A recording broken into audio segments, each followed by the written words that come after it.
నమస్తే అండి, నేను మీ షాడో శంకర్ని. మన తెలంగాణ ప్రభుత్వం గ్రామ పంచాయతీలకు ఒక గుడ్ న్యూస్ చెప్పింది, ఒక మంచి శుభవార్త.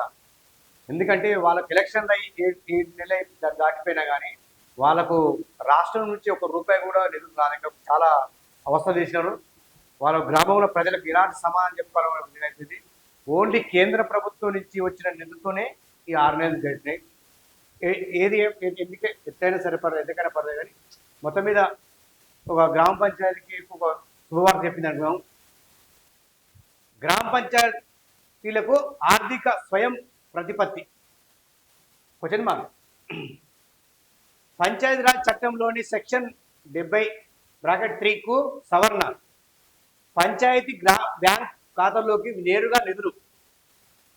111 జీవో నుంచి ఒట్టినాగులపల్లికి సహా 9 ఊర్లకు విముక్తి. నేడు క్యాబినెట్ భేటీతో ఆమోదం తెలిపే అవకాశం. అంటే ఒక క్యాబినెట్లో అంటే ఒక ఆలోచన వచ్చింది, మన రేవంత్ రెడ్డికి ఒక ఆలోచన వచ్చింది, అది ఎట్లా నెరవేర్చాలని అనుకుంటున్నారు.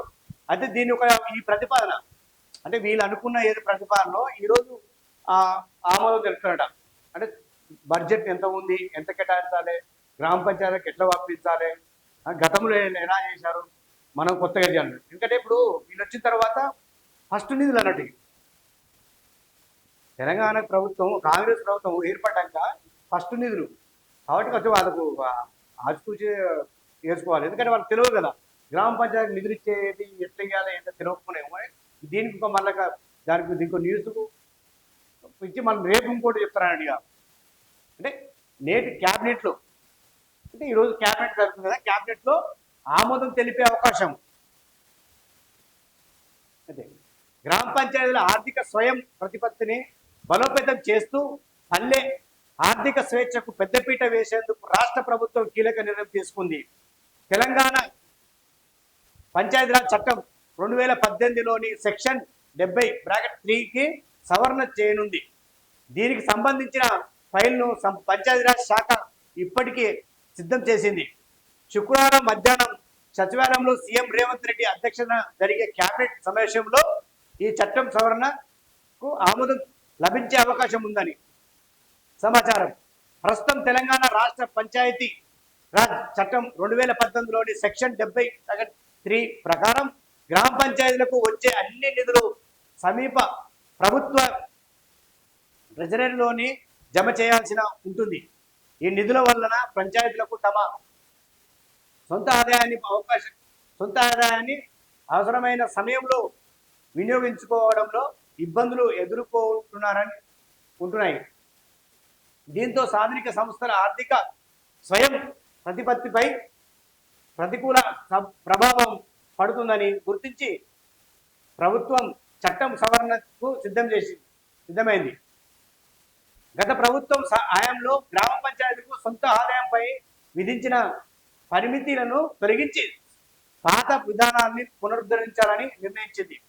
పాత పద్ధతి సవరణ మేరకు గ్రామ పంచాయతీలో సొంత ఆదాయాన్ని ట్రెజరీ ఖాతాలో కాకుండా నేరుగా పంచాయతీ బ్యాంక్ ఖాతాలో జమ చేసే వెసులుబాటును కల్పిస్తున్నట్టు.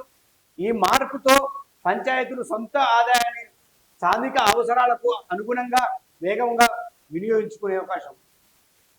అంటే గత ప్రభుత్వంలో చేసింది కాకుండా మేము ఏవైతే ఇప్పుడు గ్రామ పంచాయతీలో నిధుల్ని డైరెక్ట్ ఆ గ్రామ పంచాయతీ బ్యాంక్ ఖాతాలోకే దానికి వేయడం వల్ల ఈజీగా అవుతున్నట్టుగా వాళ్ళు తీసుకున్న ఆ సర్పంచ్కి, లోకల్ ఉన్న సర్పంచ్ ఎలాంటి ఖర్చు చేయాలన్నా కానీ అవి ఈజీగా అవకాశం ఉండే ఈ విధంగా దీన్ని సవరణ చేస్తుంటే ఆల్మోస్ట్ ఇలా ఆమోదం పొందుతుంది. ఎందుకంటే వాళ్ళు నిర్ణయానికి గ్రామ పంచాయతీకి ఎందుకంటే ఇంతవరకు నిధులు రాలేదు కాబట్టి దీన్ని క్యాబినెట్లో మాట్లాడుతారట. ఈరోజు శుక్రవారం ఈరోజు మీటింగ్ వచ్చి మంచి అవకాశం. ఇప్పటికని గ్రామ పంచాయతీలో అందరూ ఇది సర్పంచ్ మధ్య వినియోగించుకొని ఈ వచ్చిన నిధుల్ని సక్రమంగా ఖర్చు పెట్టే విధంగా చూసుకోండి. ఎందుకంటే ఇప్పుడు ఇంతకుముందు కంటే ఒక కేంద్ర ప్రభుత్వం వచ్చే నిధులు గ్రామాలు నడిచినాయి, కానీ ఇప్పుడు దీనికి తోడుగా మన రాష్ట్ర ప్రభుత్వం నిధులు కూడా అందుకునే అవకాశం ఉన్నాయి కాబట్టి మంచి ధన్యవాదాలు.